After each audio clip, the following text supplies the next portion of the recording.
Excuse me if you guys heard that, but what is up, YouTube? It is your boy Tezzy here. I always mess up when it comes to starting these streams. It's one of the perks of actually just doing video, which is just cutting out all the bad stuff that I do and stuff like all the weird little things. But it's okay. We don't really have too much to talk about this week, to be honest with you. I have some topics at the end that I added just because of that. A lot of the anime that we were watching before is finally over, and then the new anime that I'm excited for didn't start yet. Like it's kind of starting slowly. Like at some of them start next week. Some of them I think start in 2 weeks. It's crazy. I think like the latest one is like the 16th or something like that of October, but it's not really 2 weeks. It's like 10 days, but technically 2 weeks, right?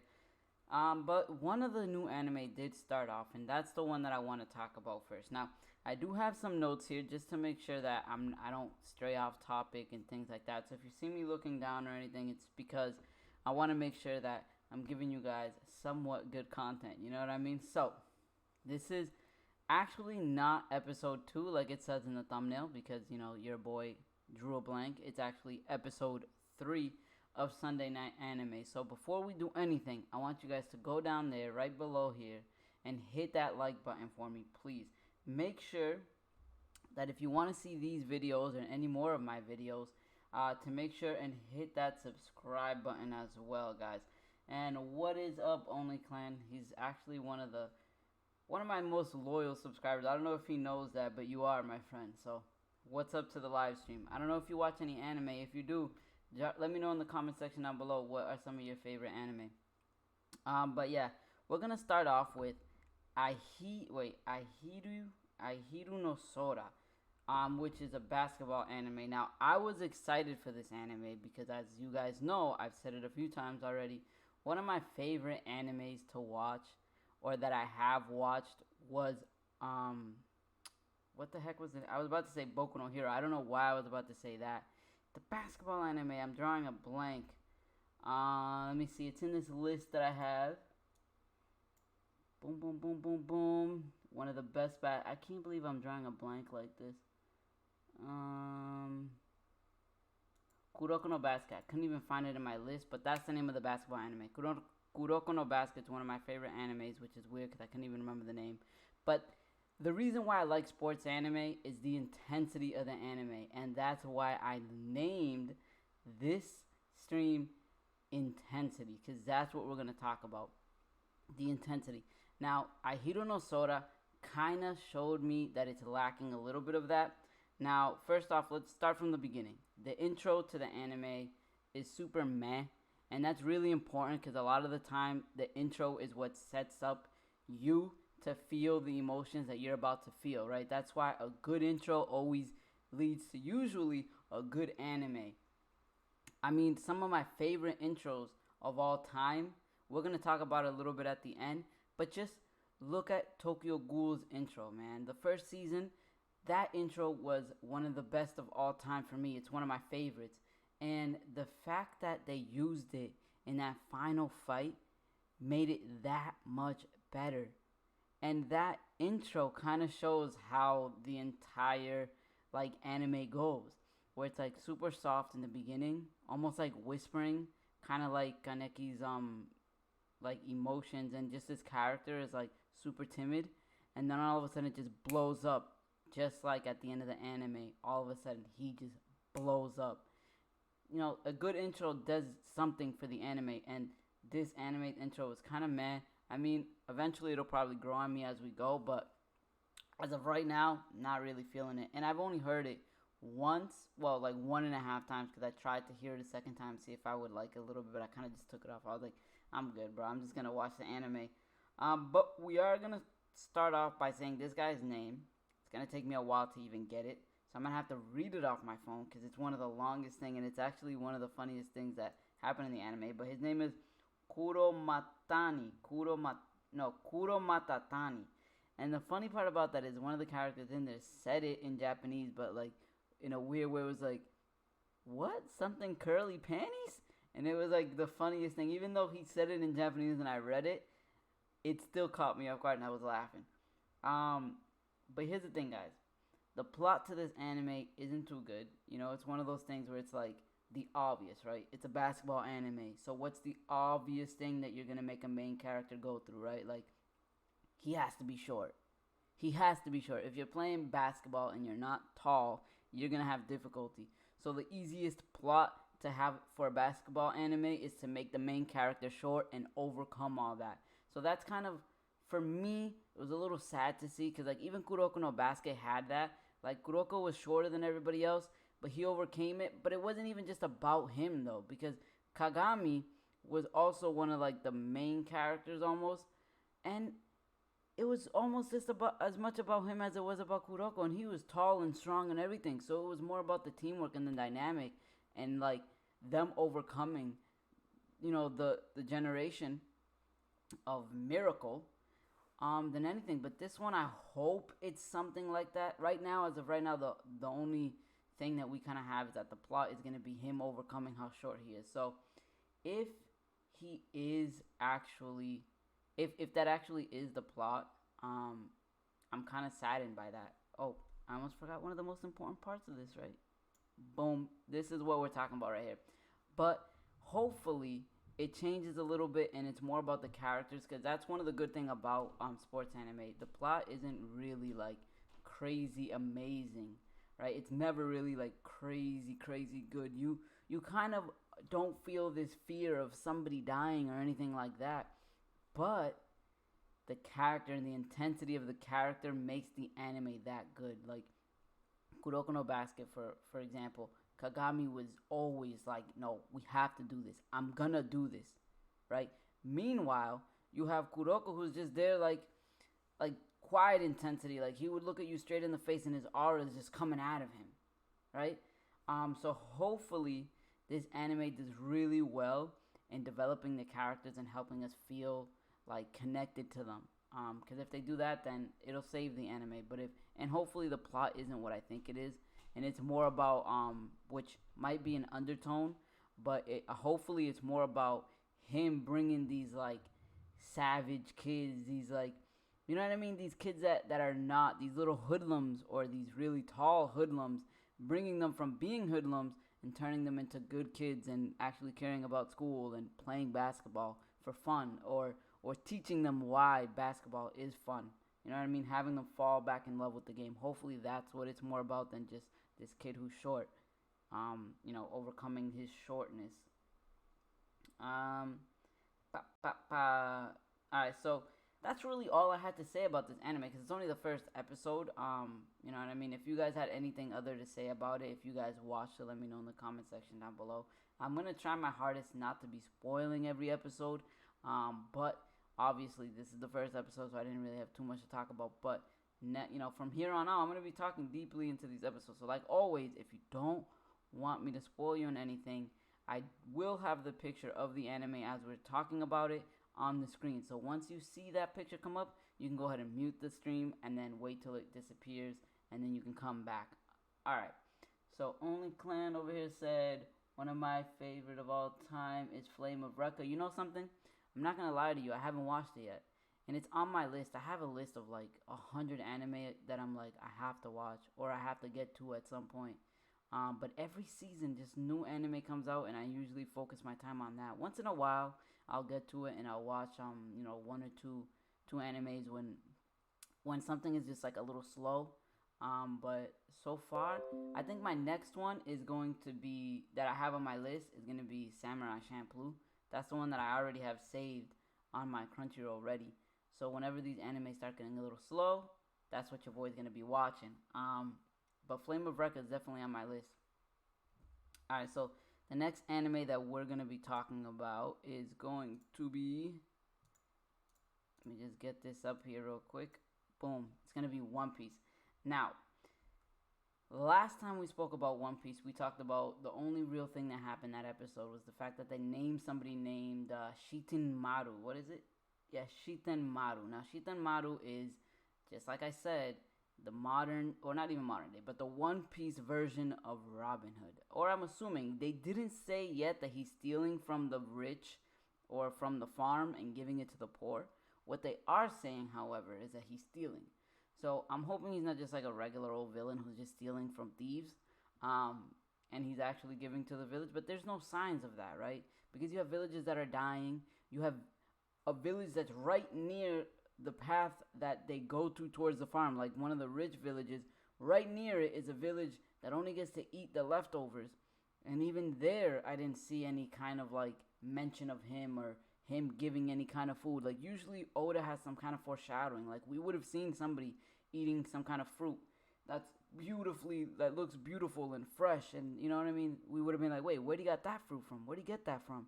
He wouldn't have said anything about Shitamaru yet, but once we noticed that there's a Robin Hood character, we would be like, oh, that's where that guy got that fruit that he was eating. There was nothing like that.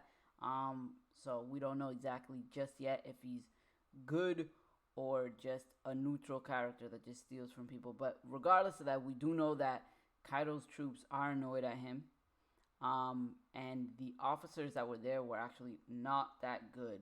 So if Shinsenmaru's having trouble with those officers that were there, which, you know, to be honest with you, if he had trouble with those officers, then that means that he's not really going to be that much help, because those officers were not good. Like, Luffy barely had any trouble with Hold'em, and Hold'em didn't even seem like he had any kind of like hockey.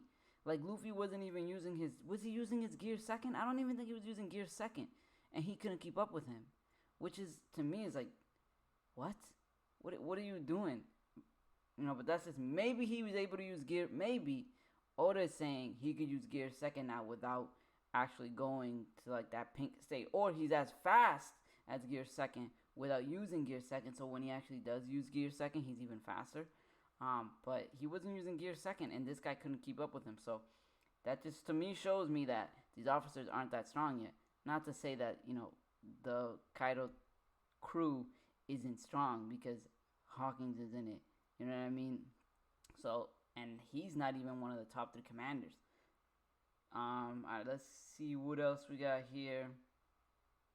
Oh, by the way, this is gonna be the last time I mention this, but I just wanted to point it out one more time, and I promise you, I'm not, like, I love One Piece, but I just find these kinds of things, like, really funny.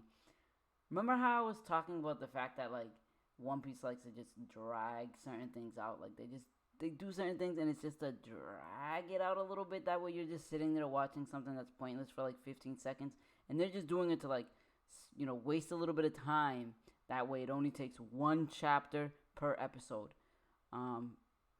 This episode, I just wanted to point out the fact that Luffy and Zoro both cracked their necks like 20 times.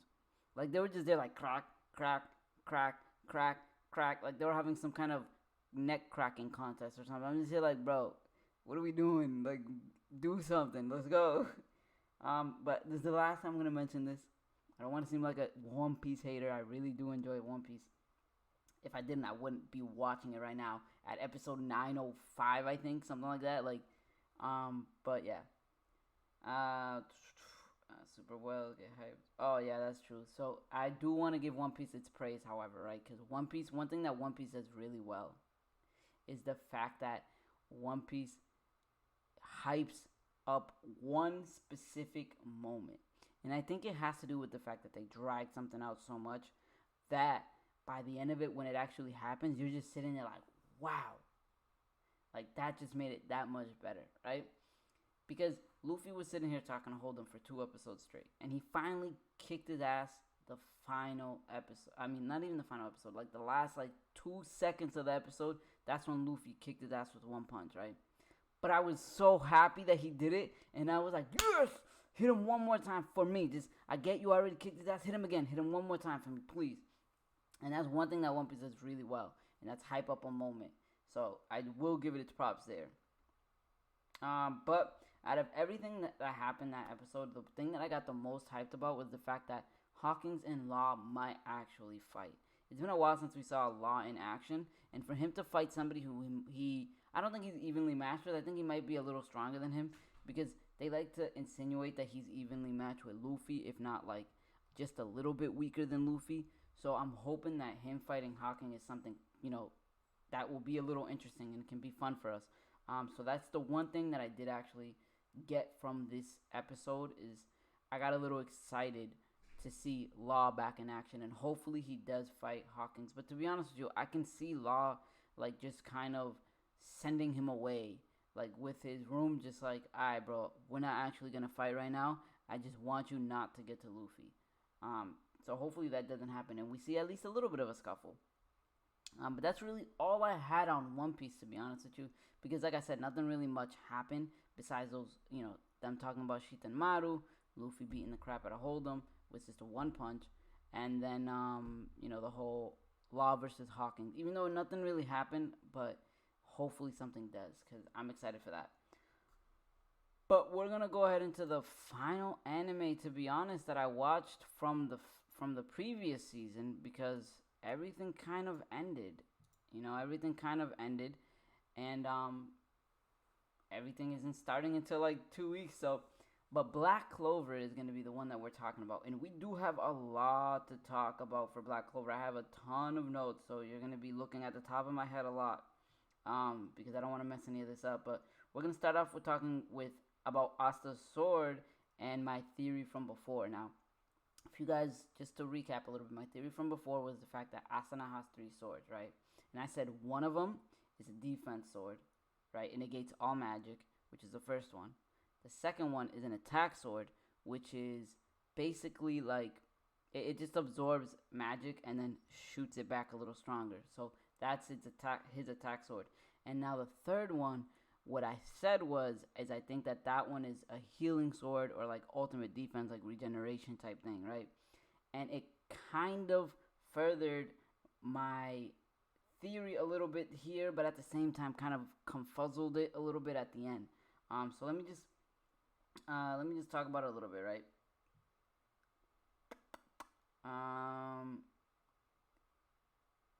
Alright, so here's my theory on what the third sword is, right? Healed everyone from the side effects of the poison, as well as some demon powers within it. So, my theory was this. The third sword could regenerate and heal. So, he couldn't take out the poison with the first sword, because the first sword, like I said before, is the defense sword. All it does is negate magic, while the second sword is actually healing people and regenerating them in some sort of way. The reason I believe that is because of this, right? The first sword negates physical magic as well as magic that's used within. This guy poisoned them. He didn't use magic to hurt them. He poisoned them with actual poison. So when he tried to stop the poison from spreading, he couldn't, because it wasn't magic, it was poison, right? It was something different. But this third sword was able to stop it, because it didn't negate any magic. It just heals. It heals people in general. These people were not dying from magic. They were dying from poison, and this sword was able to heal them. So that's why I feel like this sword is a healing sword. Just because of that. But I'll have a little bit more to say about that in a second, alright? The secret... Let's continue on, though. The secret of the elves being healed. Oh yeah, another thing that happened is they showed like a little screen of 2 elves being healed almost. And the thing is, I feel like those elves were like Light's right and left hand almost, like the 2 second in command. And the reason why I say that is because these guys are or one of the elves that are there, one of the ones that we thought was the strongest, was there talking about them as if they're going to be the game changer, right? Like Light, obviously himself is a game changer, but he's not 100% there yet. But we saw the power that he has, all right? But for some reason, this other elf said these 2 are going to be a game changer. That only leaves me to believe that they are the second in command, or if not, at least stronger than the elf that said it. And we thought he was the strongest out of all of them, right? So that would mean they're the second in command. Now, these guys, however, they weren't brought back like everybody else. Now, my reason what I believe is that they didn't die, and they were being healed by, you guys remember the scientist girl who was part of the group? The girl that like wanted Asta so bad. She wanted his blood, I think it was, or something like that. She controlled the salamander. not the fire salamander. She controlled like the Uigui salamander. um, I think she was the one who was healing them. And not only was she healing them, but I think they're gonna come back with even more power than they had beforehand. And then when they're back and they're elves, they're gonna have even more power.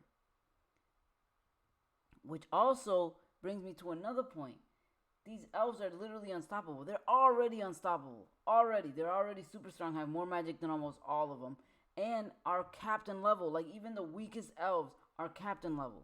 Now, these guys are captain level, and then they have a second, almost like a Super Saiyan type. Sorry. Oh, sorry, Only Clan. For some reason, you're, let me see. I don't know why it muted your thing. Quickly, before you finish, will you ever do a Q&A? Of course I'll do a Q&A. At the moment, I don't think I have enough people watching me for me to do a Q&A, because really, if anything, you'd be the only person asking me questions. But I'll definitely be doing a Q&A, maybe at like 1,000 subscribers or something like that. Because I know, people would want to know some of my thoughts on things and blah blah. Whatever questions they have, I can answer them. I just lost my train of thought, what I was talking about before this, but oh yeah, I remember now. So these elves have like almost like a Super Saiyan form, basically. Like when they're over here fighting and they get too emotional, or they get too stressed out, they basically turn Super Saiyan. The same thing that happened when they were fighting the other I forgot what the heck the name of this group was. I gotta pay more attention. But when they were fighting the first three people, when Asta was fighting like the Beast guy, that Beast guy had his moment where he almost turned Super Saiyan 2. He got way stronger than he was before, and the same thing happened now.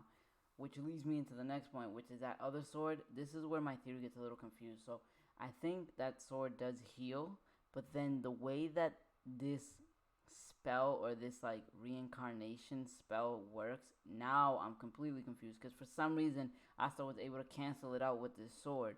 So now I'm not sure if this sword has a second power, which is healing, or plus this other power, or on top of that he has, it's just one power that I don't understand what it is yet, but it's capable of, one, taking poison out of somebody, and at the same time negating the spell that's controlling these people.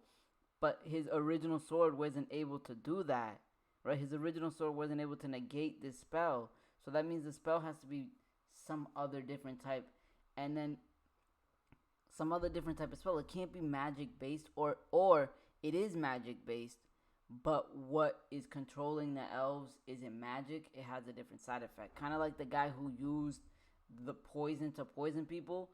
It's magic based because he got the poison using magic, but then it's poison that's hurting the people, so he was able to heal them that way. And it makes a little bit of sense, because when you think about it, Asta was able to heal this guy. And then when he healed them, the person that he healed basically said, listen, I don't know too much about what's going on, whatever, blah, blah, blah, but whoever was in me didn't want to fight. He didn't want to hurt anybody. So that's why I think that whatever is controlling these elves is a side effect of the magic spell. And, like, they're being controlled by this side effect. It's just super confusing, and I'm really hoping that, like, I'm getting a call. I'm really hoping that they don't mess this up.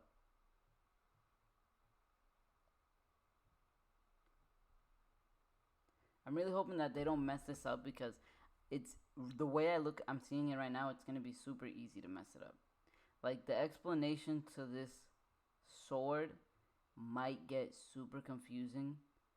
Hopefully it isn't, and I'm just missing something. Maybe you guys know more than I do. Let me know. If you are reading the manga, do not spoil it. But if you are watching the anime, let me know in the comment section down below what your theory on what this sword does is.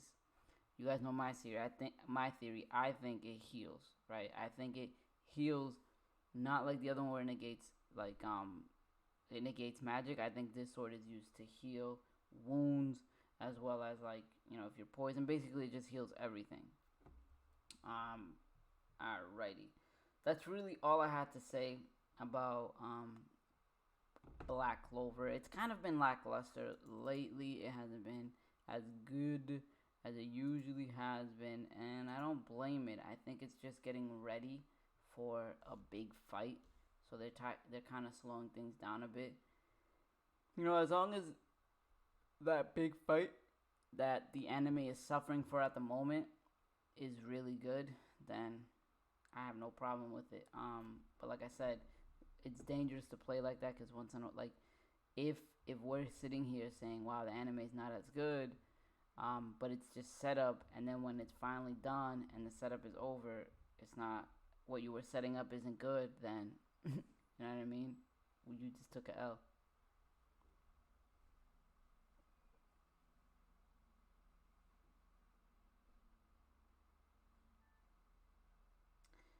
Alrighty, so I do want to say something super important, guys.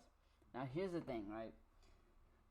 One of my favorite animes of all time had its season out, and I had no idea. And I don't know if you guys just heard that, but somehow I whistled. But I had no idea that this season was out. I have been binge watching the heck out of this anime. It is like 30 episodes in, and I have already watched 20 in like the last 3 days. Like, this anime is one of my favorite of all time, and I'm not gonna keep you guys waiting, but I'm talking about Diamond no Ace.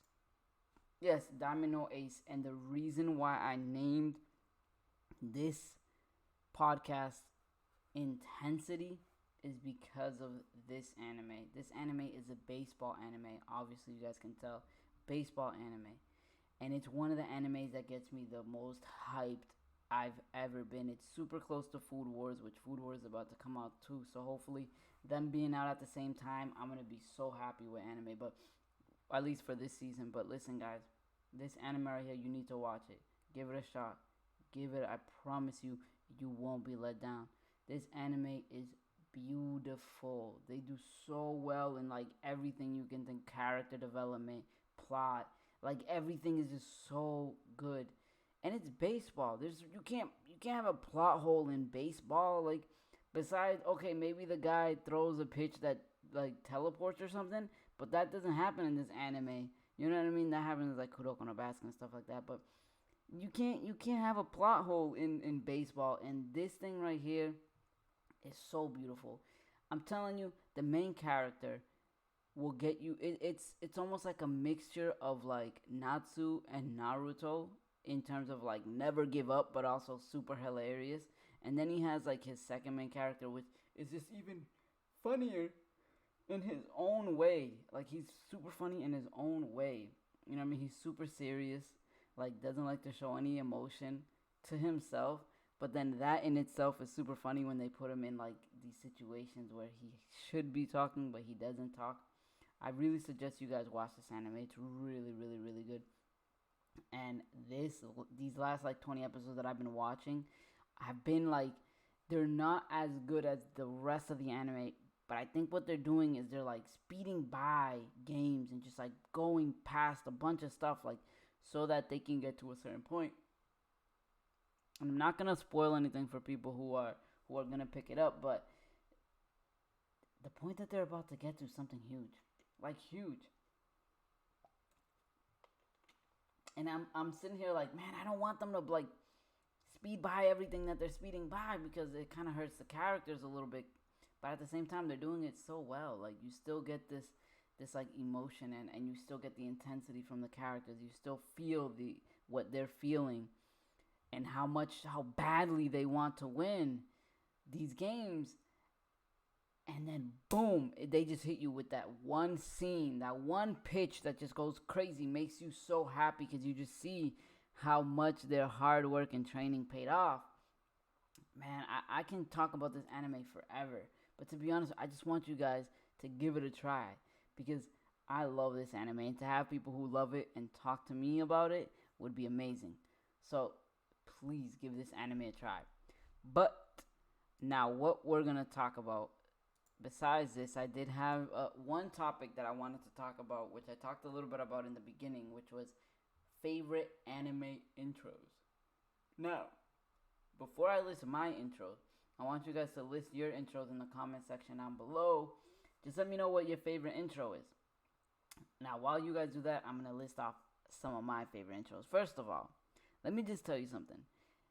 Naruto is one of my favorite animes of all time, if not my favorite anime of all time. And Naruto has like 700 episodes. Naruto probably has like, who even knows how many intros? It's probably on like 20 something to 30 something intros, like crazy large number like that. And a lot of those intros are crazy good. Like, from the war arc, that intro itself is really, really good. But it's definitely not one of my favorite intros of all time. Naruto, the first season, intro number 5, opening 5, one of my favorites. Naruto Bluebird, like the intro's name is Bluebird, beautiful. And then my favorite, my personal favorite Naruto intro, which is Diver. Now, Diver is one of those intros where, like, you remember how I was talking about how sometimes the intro will sit there and it will put you in a place before you watch the anime? That's what Diver does. Diver is one of those intros where the visuals itself is showing you, like, wow, he's struggling with something. And then the music in the background. Sorry, I'm super tired for some reason. But then the music in the background, like, how smooth it is, and just the vocals, it just goes perfect. And it goes perfect with the arc that you're watching. It just adds so much, man.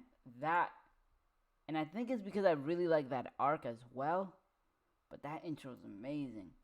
But Naruto is not the only anime that has beautiful intros. One of my I have a lot of favorite animes. You're going to hear me say a lot of the time, like, one of my favorite animes of all time. My favorite animes of all time. I have trouble deciding which anime is actually my favorite just because I love anime in general. But Magi is definitely, like, top 5. Like, definitely top 5 anime that I've watched. I love Magi so much. And both seasons have amazing intros. Both of those intros are really, really good. But sports anime has some of the best intros you'll ever hear. And I don't know why they do, but they have some of the best intros you'll ever listen to.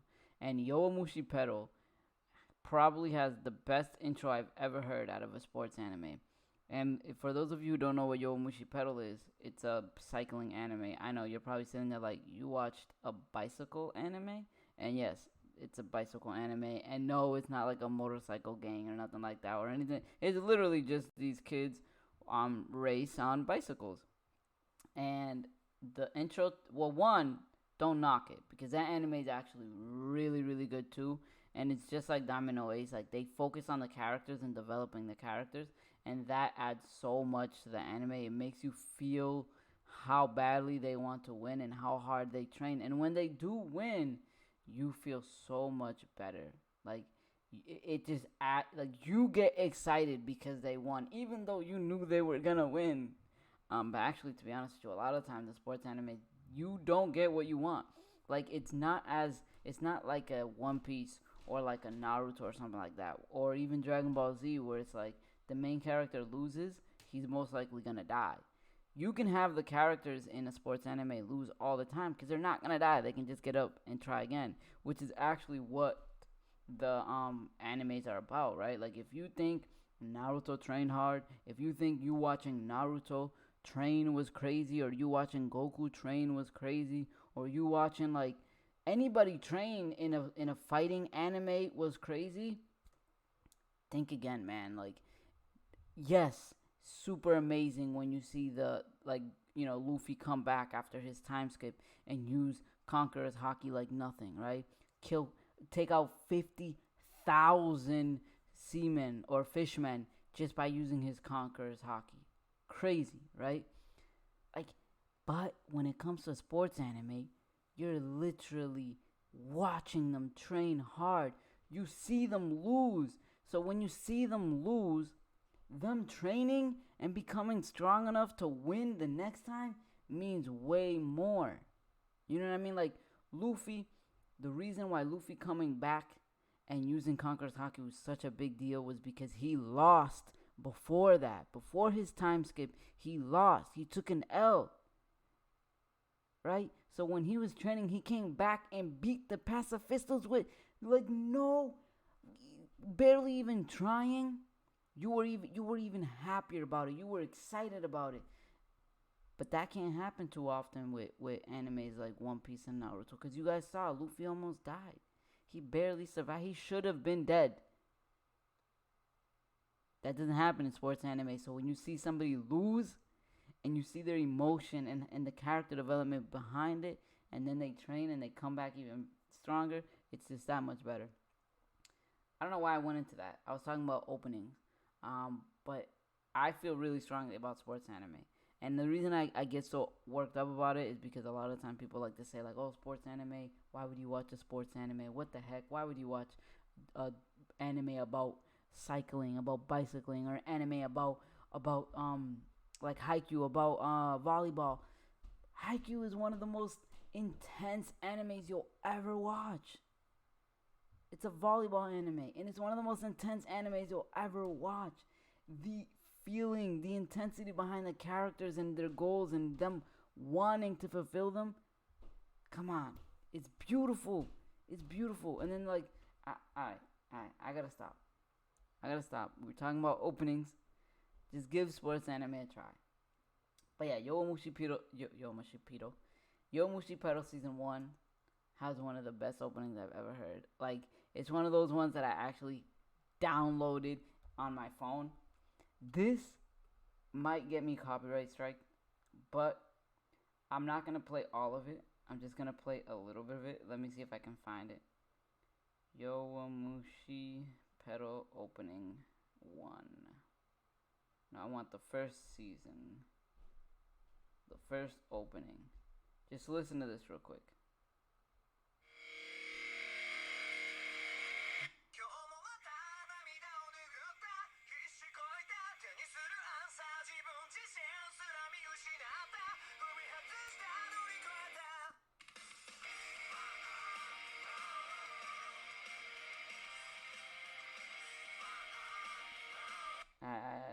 Let me skip it a little bit. No, I skipped the best part.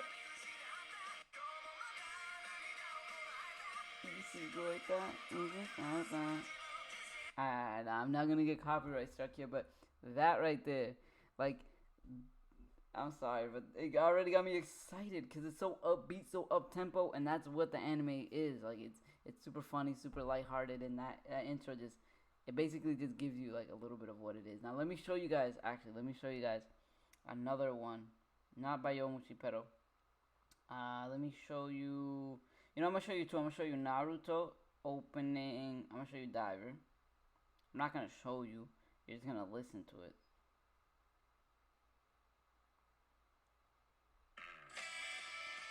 Alright, now this one will definitely. Let me just lower it a little bit. And this is what I mean by the visuals.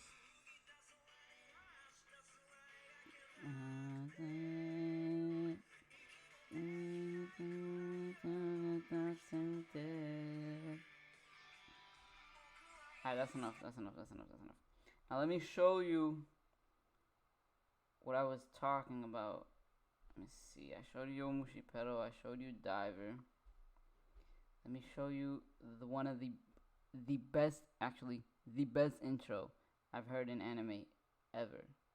Which is actually from the anime that's in my background right here. Let me see. Tokyo Ghoul Opening 1. Do they have the... Yeah, they do. Oh. Commercials. That's what happens when you go on YouTube. Are you ready?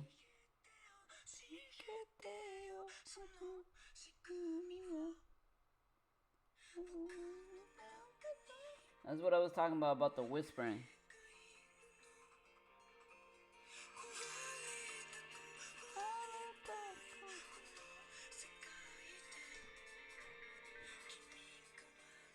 This is where it gets good right here. Ready?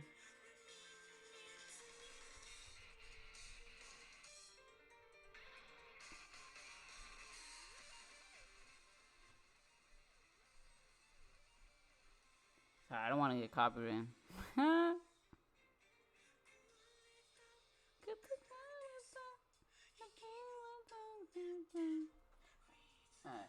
but it's basically whispering, and then in the background you have the music and stuff like that. Now, when you watch that, like if you watch the first season, the first like maybe I think it's only 12 episodes long, and like the first like 8 episodes are not that good. And when you read the manga, that's when you notice that like they skipped around a lot and they kind of messed up a lot of the important stuff. You didn't get to basically see a lot of what's actually going on. But